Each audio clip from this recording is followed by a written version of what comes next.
if we are going to tell our stories as acts of faith,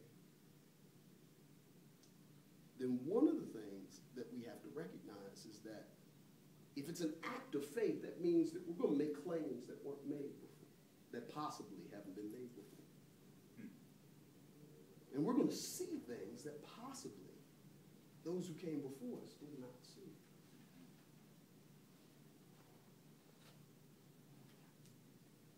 But the reason I'm optimistic about being a person of faith in this time,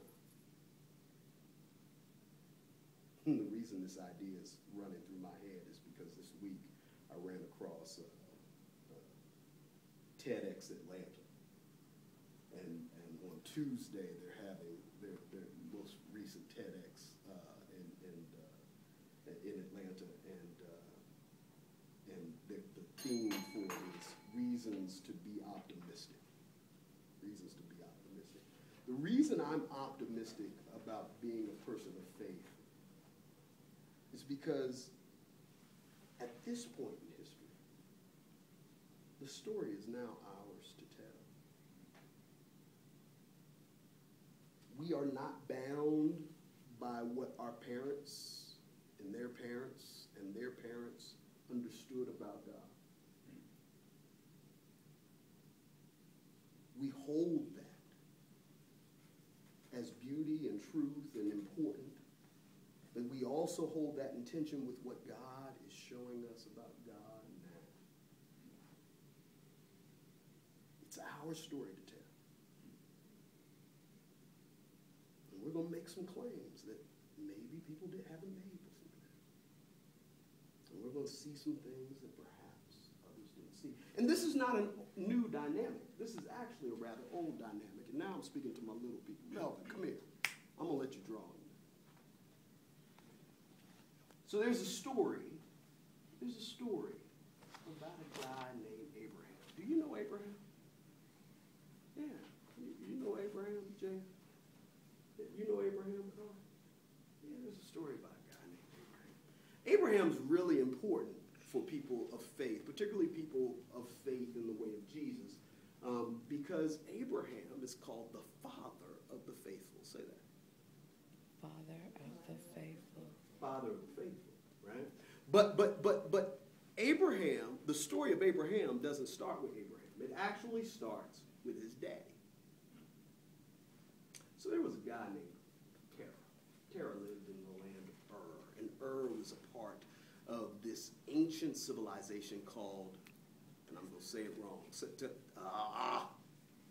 Mesopotamia? No, they lived in Mesopotamia. But it's not Sumerian. Somebody help me out. Sumer? Yes. Say that word. Sumer? No, the Sumer. Anyway, ancient civilization. The pronunciation will come back to me. They were the folk who have the oldest recorded written laws, codified laws. And Terah had a pretty interesting job. Terah's job was that he was an idol merchant. He wasn't just an idol merchant. He was a manufacturer of idols.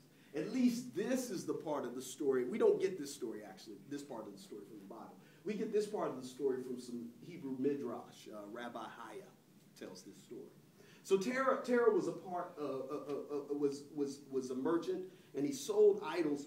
And the story is told, according to Jewish midrash, that one day Terah went away, and he well, even before I get to that part, let me tell this part. I'll tell this part. This part is from the Bible.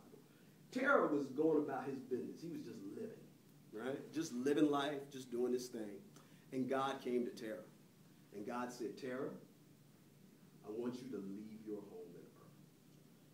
I want you to leave your home in Ur of the Chaldees. And I want you to go, and I want you to find a land that I'm going to tell you about once you get there. Right? Just start going. Just start walking. And so that's what Terah did. Terah started walking. But as life would have it, something very difficult, something very, very, very tragic happened to Terah. Terah lost one of his sons. See, Terah had taken all his entire family with him. It wasn't just him, you know. It was Terah and his wife and his sons, and Abraham was one of his sons. But he had another. How many sons did he have? I know of two, and that might just be because my brain is failing me and I don't have my notes in front of me, right? But one of his sons died. And that's where Terah lost me. He couldn't go any further. His journey ended there. He named the place where they were. They had started traveling west. He named the place where he was after his son, and he did not move. He did not take not one step further. And he set up camp, and he started doing the thing that he had always done, because that's what made sense to him, right? So think about it like this. God came to Terah and said, I am God. And I am a God who calls you from the place where you are into a new place. But I'm not going to tell you what new looks like until you get there.